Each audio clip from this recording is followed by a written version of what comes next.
high fashion's velvet curtain just got ripped wide open. One day, Chinese factory bosses were humble backbenchers on TikTok. The next, they were front-page villains, boasting that they stitched the same Birkin you mortgaged your soul. 4.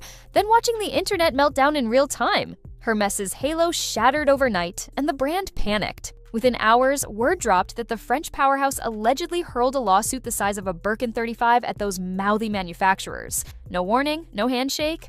Almost finished bags from China factories. Back to their own factories and just do the repackaging and logo installing, something like just courtroom missiles. And that, folks, is where the real fireworks begin. Swipe. Once, and you saw it. Factory aisles, laser cutters, orange-tinted hides stacked to the ceiling. Same supplier, no logo, the foreman barked. Millions hit replay. The claim? 80% of luxury handbags quietly roll off Chinese production lines before getting a Parisian passport stamp. Viewers felt duped. Headlines screamed Birkin. Betrayal. Comment sections were lava. Some buyers boxed up their collections that night, swearing they'd never be fooled again. Luxury bags carefully handcrafted in China. The viral TikToks from Chinese factory workers, the internet is now in a frenzy over claims that some of the most iconic designer bags are actually born in the... But that was just the spark. Hermès lawyers didn't send a polite cease and desist. They carpet-bombed. Paris-based counsel filed for defamation, trademark dilution, trade secret theft, and digital trespass all in one swing. Plaintiffs, 3 Guangdong leather firms, and TikTok itself. The message was brutal. You mess with the orange box, you pay in euros. Overnight, TikTok yanked dozens of factory clips. Hashtags vanished. Accounts froze. Put the finishing touches on a Kelly, the most difficult bag to build. It starts with 30 distinct cuts of leather and can take 20 hours to complete, 4 hours for just the handle. There are no manuals or cheat sheets. Artisans rely on their training and muscle memory to make every bag. Yet the attempt to bury. The scandal backfired spectacularly. Screenshots of the lawsuit leaked. The Streisand effect kicked in. Now everyone wanted those videos. But Hermès never expected the factories to fire back with cold, stamped paperwork. The next dawn, PDFs flooded Discord servers. Purchase orders dated 2023 with the code H51X, material specs matching. Clements leather, freight logs routing through Shenzhen to Roissy. Then came crisp HD photos of component bins labeled HMS buckle. So Hermès has put out a response to China, and they have like a video in a factory sort of showing people trying to show that they're actually the ones who are making the bags in a factory somewhere in France. Brushed palladium. The factories claimed these were pulled straight from the production floor, evidence that Hermès quietly outsources hardware and pre-cuts to China, then finishes assembly in France to preserve the coveted Made in France stamp. Luxury. Lovers gasped, collectors zoomed in on serial prefixes, anti-corporate activists roared, and somewhere in Paris, an executive spilled his morning espresso. The noise was so loud, even the celeb world couldn't stay silent. Reality TV tycoon Bethany Frankel jumped on Instagram stories. I spent over $100,000 of my own money dissecting luxury bags, cutting them open, analyzing every stitch, every layer. Why? Because I had to know what made those bags so. You mean I spent 6 figures on French craftsmanship and it was half-baked in Guangdong? Corporate greed at its finest. Kylie Jenner dropped a cryptic tweet over a split photo of a Birkin in the leaked factory line. Rapper Cardi B joked on X that she'd rather buy the real fake bag at wholesale. Overnight, the dark luxury scam tag blasted past 200 million views. Late-night comics feasted, even sneakerhead channels started dunking on handbags.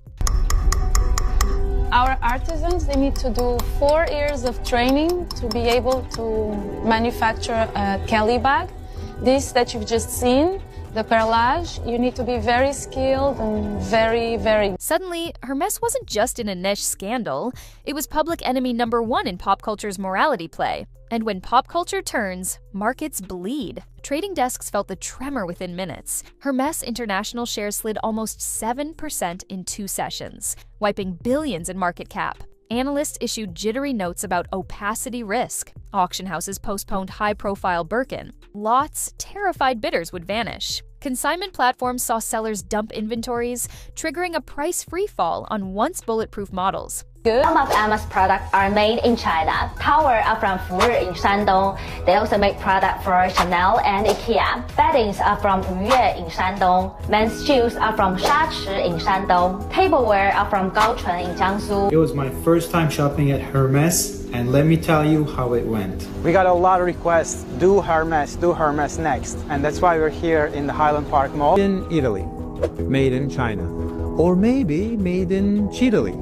Oh yeah, that should be a thing, by the way, because some brands get real creative when it comes to... Even LVMH and Kering caught collateral damage as investors feared a domino expose.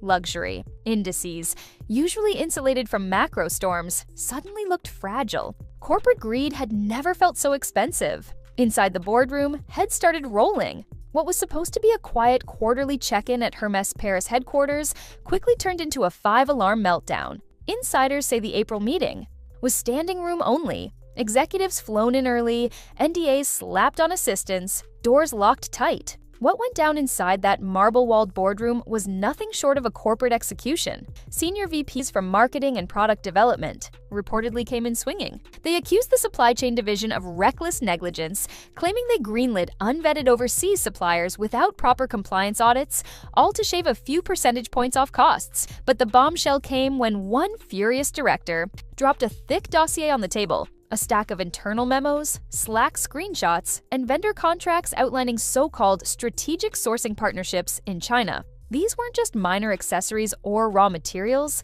these were full component assembly deals approved at the highest levels. And they dated back years. Legal counsel didn't sugarcoat it either. He warned the French Competition Authority, already rattled by antitrust murmurs in luxury resale, could open a full-scale probe if even one document linked Hermes to deliberate mislabeling or greenwashing. Worse, the leaked TikToks and factory invoices could trigger EU trade investigations for false origin declarations. The company's Made in France claim, its holy grail, was suddenly radioactive. Within 72 hours, 2 high-ranking procurement executives voluntarily retired. Internally, everyone knew they were pushed out. One had been with the company for over 18 years. The other had quietly managed the Asia sourcing budget through a network of shell vendors now plastered across Reddit threads and TikTok exposés. Emergency offboarding was so rushed that one executive's nameplate was removed while he was still in the building. But the fallout didn't end there. A source close to the situation says the CFO's office is under internal review, with a forensic audit tracing which executives signed off on China-based subcontracts. The CEO, usually untouchable, is now ducking questions from LVMH's Bernard Arnault, whose private texts allegedly call the scandal a preventable humiliation. Luxury giants like Chanel and Dior aren't just watching, they're panicking. Internal audits were ordered across the industry in a desperate attempt to prevent the next viral takedown. One rival executive reportedly told Le Figaro, "If Hermes falls, we all bleed." And bleed they did. Stock portfolios dipped. PR firms worked overtime. Boardrooms once obsessed with exclusivity and aesthetic suddenly had to grapple with something far uglier. Accountability. It was no longer just a supply chain slip-up. This was a full-blown reputational hemorrhage. Trust, once the currency of the luxury elite, was now melting faster than a lacquered crocodile clutch in a monsoon. But the juiciest secrets were still hiding within the global supply web. Follow the shipping logs and you enter a shadow economy built on cardboard aliases. One subsidiary, Dragon Lux Sourcing Ltd, lists a Hong Kong address that's nothing more than a locked mailbox above a dim dumpling shop. Dig into registrar records and you discover it's majority owned by a Luxembourg holding firm chaired by a retired Hermes VP. Meanwhile, a cluster of Shenzhen tooling shops file quarterly statements showing zero domestic sales, even though satellite imagery catches delivery trucks rolling out every dawn. Investigative accountants call it phantom invoicing. Rawhides are booked as furniture leather, rerouted through a paper mill of Vietnamese brokers, then reborn in Parisian warehouses as heritage material. Customs data sleuths added visuals, a blood-red heat map where leather tonnage from Guangdong spikes every quarter before Hermes Paris workshops announce limited edition colorways. The correlation is brutal.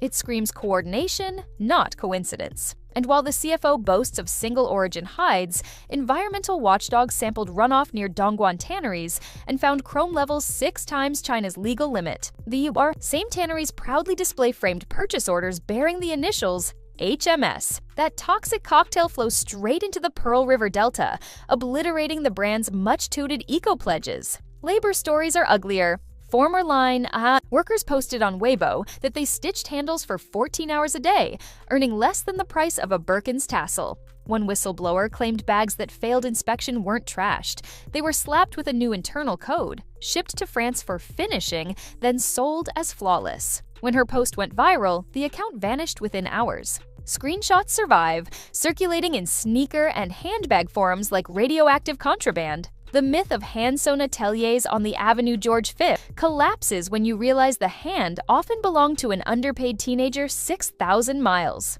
away. First the markup stung, then the masquerade cut to the bone, and that raised the billion-euro question. Investors push for speed. Sustainability funds already threaten divestment if toxic effluent reports prove true. Gen Z buyers, who worship transparency over tradition, signal they won't bankroll secretive giants. Meanwhile, vintage resellers lick their wounds as secondary prices nosedive. Without trust, rarity means nothing. Even rival labels eye the fallout.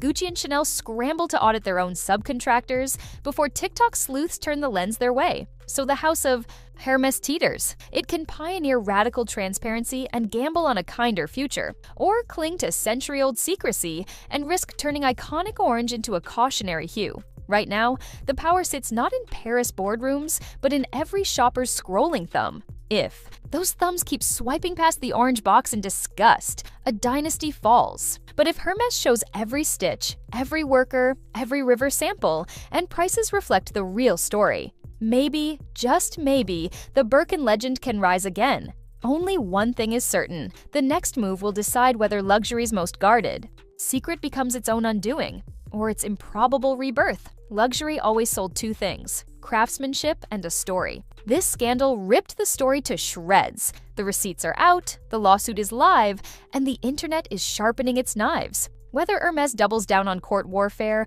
or finally opens the factory doors, one truth stands: the next time you see that orange box, you'll wonder which continent stitched the seams and who's pocketing the difference. The era of blind trust and billion-dollar marquees may be over. What replaces it? Transparency or total collapse?